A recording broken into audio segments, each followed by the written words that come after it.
Tuhan ada, dari yang setia dan percaya. Percaya mujizat Tuhan masih ada. Tepuk tangan paling mulia buat Tuhan Yesus, Yeshua HaMashiach. Lebih mulia lagi Bapak Ibu Saudara. Haleluya, haleluya, ku percaya Kau Tuhan yang tak pernah gagal menjadikanku lebih dari pemenang. Ku percaya Kau Tuhan tak pernah lalai menepati janji-janji. Ku percaya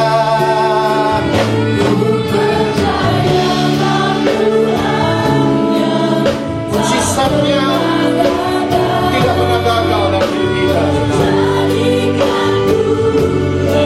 kita. Yang percaya katakan,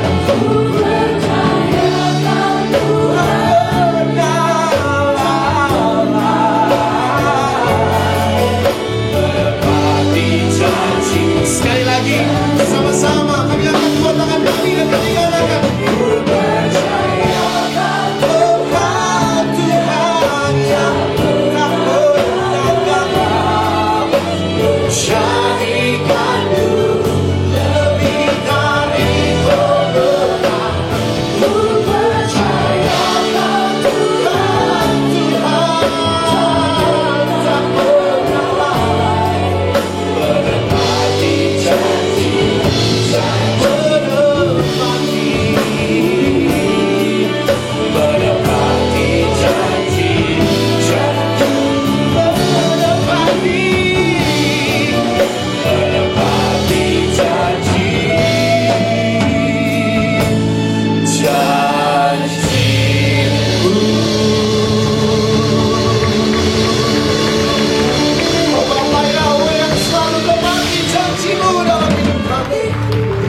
bersyukur buat pagi ini, Bapa Yahweh yang kudus, yang mulia, yang agung.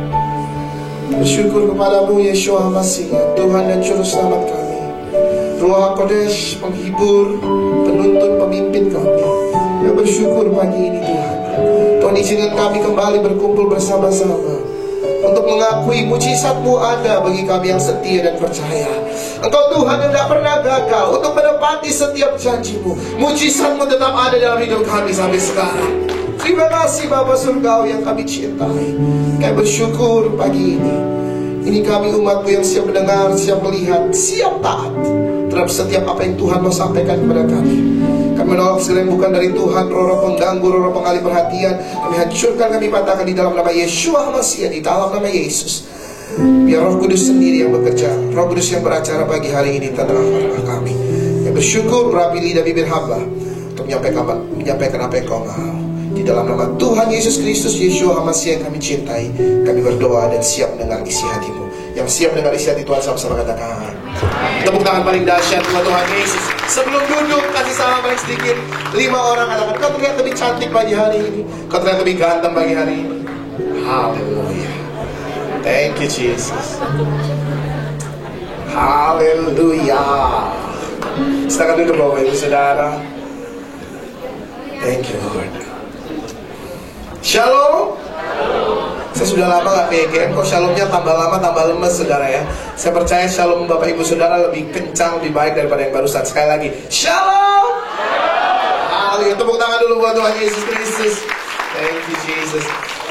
Saya mengucap syukur kepada Tuhan Yesus Kristus tentu saja untuk pagi hari ini, dan juga bersyukur kepada Bapak Gembala, Ibu Gembala, para pemimpin yang ada untuk kesempatan yang diberikan. Mari kita buka sama-sama Alkitab kita, Yeremia pasal 29. Ini kok sepi ya? Biasanya ada nih yang di sini nih. Udah kelamaan saya nggak kesini Saudara, sampai lupa Saudara. Yeremia 29 ayat 11, ini yang hafal kita sama-sama. Mari kita baca ya sama-sama. Yeremia 29 ayat 11. Haleluya. Sudah ada di layar ya? Sudah lihat di layar, katakan apa? Aminnya falas, katakan apa?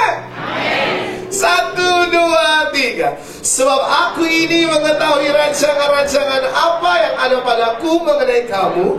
Demikianlah firman Yahweh, yaitu rancangan damai sejahtera dan bukan rancangan kecelakaan, untuk memberikan kepadamu hari depan yang penuh harapan. Sekali lagi kita baca dengan suara paling keras, dengan iman paling teguh. Yang mau katakan amin?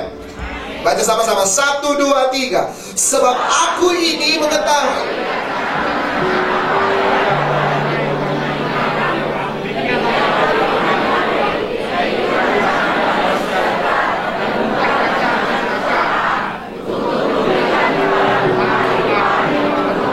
Percaya katakan? Dari semula telah kau tetapkan hidupku dalam tanganmu, dalam rencanamu Tuhan. Dengan iman saudara, rencana indah telah kau siapkan bagi masa depanku yang penuh harapan. Semua baik, semua baik. Apa yang di dalam hidupku, semua baik, sungguh teramat baik. Kau jadikan hidupku berarti, kau jadikan hidupku berarti. Sekali lagi katakan dengan iman, kau jadikan hidupku berarti. Yang percaya Tuhan Yesus baik, kasih tepuk tangan paling meriah buat dia. Kalau ibu ini kasih Tuhan, ayat ini merupakan ayat emas papi saya dulu. Ketika saya masih kecil, setiap kali kami mau doa pagi sama-sama, setiap kali kami mau tidur malam, papi saya selalu kumpulkan kami sekeluarga. Dan papi saya selalu mulai dengan ayat ini, saudara. Jadi dari kecil ayat ini itu terus-menerus diberikan kepada saya. Kenapa? Karena ini ayat favorit ayah saya, ayat favorit papi saya.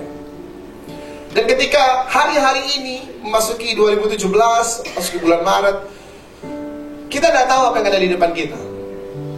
Atau ada yang tahu, saudara? Besok kita gimana? Kita tidak ada yang tahu, saudara, besok kita gimana? Benar apa benar? Ya. Kita nggak pernah tahu minggu depan gimana. Berita yang berseliweran di sekitar kita, itu berita yang tambah lama tambah bikin kita bingung, tambah bikin kita takut, tambah bikin kita galau, tambah bikin kita baper.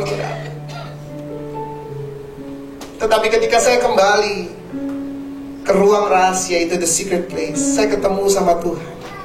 Dan Tuhan ingatkan ayat ini kembali kepada saya. Dia bilang gini, James, tahu nggak? Walaupun kamu nggak tahu hari esok mau gimana, tetapi Yeremia 29:11, aku Tuhan tahu. Aduh, gak ada yang amin. Saudara mungkin nggak tahu hari esok saudara gimana, tetapi Dia tahu. Amin. Dia Tuhan tahu. Dia tahu rancangan apa yang ada padanya mengenai saudara. Bukan cuma mengenai kamu, tapi mengenai suamimu, mengenai istrimu, mengenai anak-anakmu, mengenai bisnismu. Dia Tuhan tahu. Dan puji Tuhannya, rancangan yang Dia tahu, rancangan yang Dia sediakan buat kita, itu bukan rancangan kecelakaan. Yang ngerti katakan amin. Tetapi rancangan damai sejahtera, yang memberikan hari depan yang penuh pengharapan buat kita. Jadi kalau ada orang Kristen yang tiba-tiba ngomong sama kita hari ini, aku putus pengharapan, perlu dipertanyakan, saudara. Kenapa? Karena Bapa Yahweh katakan kepada kita, hei, rancanganku buat kamu hari depan yang penuh pengharapan. Kalau saudara hari-hari ini lagi putus harapan, dengar baik-baik ini, Tuhan bilang, hari depanmu itu penuh harapan. Amin. Saudara, Ketika saya mulai baca ini lagi, ketika saya mulai renungkan ini lagi, ketika saya mulai masuk ke ruang doa saya dan saya mulai tanya Tuhan, hari esok gimana Tuhan, minggu depan gimana Tuhan, bulan depan gimana. Dan Tuhan kasih ayat ini buat saya. Lalu banyak pewahyuan yang Tuhan singkapkan. Dan pagi hari ini saya beritahu kepada Bapak Ibu Saudara, ada isi hati Tuhan yang Tuhan mau sampaikan kepada kita, bahwa masa depan kita di tangan Tuhan itu bukan masa depan yang kecil. Masa depan kita di tangan Tuhan itu tidak pernah kecil, saudara. Amin, satu orang fals lagi. Sekali lagi, masa depan kita di tangan Tuhan itu tidak pernah kecil. Ya, masa depan kita di tangan Tuhan adalah masa depan yang bukan cuma penuh harapan, tapi besar. Karena Dia Yahweh yang besar.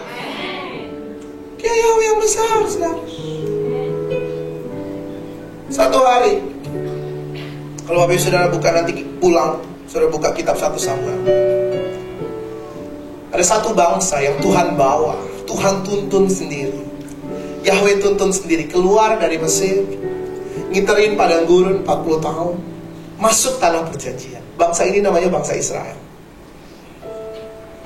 Apa yang terjadi pada bangsa Israel di kitab 1 Samuel? Satu hari, saudara. Kalau saya tidak salah 1 Samuel 8, 9, bangsa Israel minta raja. Padahal selama ini Tuhan sendiri, Yahweh sendiri yang jadi raja mereka. Tetapi oleh karena mereka lihat, loh, negara tetangga punya raja, aku kok nggak punya raja. Negara sebelah punya raja, kok cuma negaraku yang nggak punya raja. Kita kan suka gitu ya, saudara ya. Negara sebelah, mending negara sebelah, tetangga sebelah ganti mobil, ngomong ke suami, Pak, sebelah ganti mobil, Pak. Kita 40 tahun mobil gak ganti-ganti, Pak. Masih Kijang Rover kotak, Pak. Tetangga sebelah ganti TV, Pak, sebelah TV udah 62 inch LED. Smart TV, kita masih TV tabung 17 inch lagi, hitam putih lagi. Ya, saudara. Seringkali kita itu selalu membandingkan diri kita dengan orang lain. Sama orang Israel juga gitu. Itu negara sebelah punya raja, kita kau gak punya raja. Lalu mereka datang ke Samuel, we want a king. Kami pengen punya raja. Samuel bilang gini, hey, Yahweh sendiri yang udah jadi rajamu selama ini. Tapi kami mau seperti negara-negara yang lain, bangsa-bangsa lain yang punya raja, punya simbol. Tapi itu baiknya Tuhan kita, saudara. Berapa banyak yang percaya Tuhan baik? Coba lihat kiri kanan, bilang Tuhan baik. Bapak Ibu Saudara, saya selalu katakan, kalau sebelahmu masih cuma colek, kalau kau kenal, cubit sedikit, bilang Tuhan baik. Yang setuju Tuhan baik, tepuk tangan dulu buat Tuhan Yesus. And finally, akhirnya, karena Tuhan kita Tuhan yang baik, He's a good God, Dia kasih raja. Dia ngomong ke Samuel, ada satu orang, nanti kamu ketemu satu orang dari suku Benyamin yang lagi nyari keledainya hilang, namanya Saul. Aku akan mengangkat dia jadi raja. 1 Samuel pasal 9 itu, saudara. Lalu Samuel ketemu sama Saul. Di 1 Samuel pasal 10 ayat 1. Boleh buka sama-sama 1 Samuel 10 ayat 1. Boleh tampilkan di layar 1 Samuel 10 ayat 1. Saya bacakan bagi Bapak Ibu Saudara. Lalu Samuel mengambil buli-buli berisi minyak, dituangnyalah ke atas kepala Saul, diciumnyalah dia sambil berkata, bukankah Yahweh telah mengurapi engkau menjadi raja atas umatnya Israel? Engkau akan memegang tampuk pemerintahan atas umat Yahweh, dan engkau akan menyelamatkannya dari tangan-tangan musuh-musuh di sekitarnya. Inilah tandanya bagi bahwa Yahweh telah mengurapi engkau menjadi raja atas miliknya sendiri. 1 Samuel 10 ayat 1, Saul diurapi jadi raja. Kita tahu sama-sama kisah akhir Saul. Tuhan tolak dia jadi raja. Kenapa? Karena dia tidak taat. Kemudian karena Saul tidak taat, Tuhan ngomong gini ke Samuel, Samuel, oleh karena Saul tidak taat, aku menolak dia jadi raja. Tuhan pilih orang lain.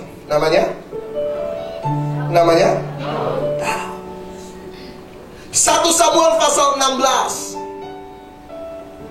ayat 13. 1 Samuel 16 ayat 13. Tadi 1 Samuel 10 ayat 1, Saul diurapi jadi raja. 1 Samuel 16 ayat 13, ini giliran Daud. Samuel mengambil tabung tanduk yang berisi minyak itu dan mengurapi Daud di tengah-tengah saudara-saudaranya. Sejak hari itu dan seterusnya berkuasalah roh Yahweh atas Daud. Dua-duanya diurapi Tuhan. Dua-duanya dapat pengurapan dari Yahweh sendiri. Dua-duanya dikasih tahu, hei, kamu Tuhan tentukan jadi raja. Tetapi apa yang terjadi, saudara? Apa yang membuat rencana Tuhan itu bisa digenapi dengan luar biasa dalam diri Daud? Tetapi rencana Tuhan yang sama. Dengar baik, Yahweh-nya sama, saudara. Rencananya sama, tapi hasilnya kok bisa beda? Mungkin saudara bilang, aku nyembah Yahweh yang sama kok. Kita kan nyembah Yeshua yang sama, tapi kok yang sebelah diberkati,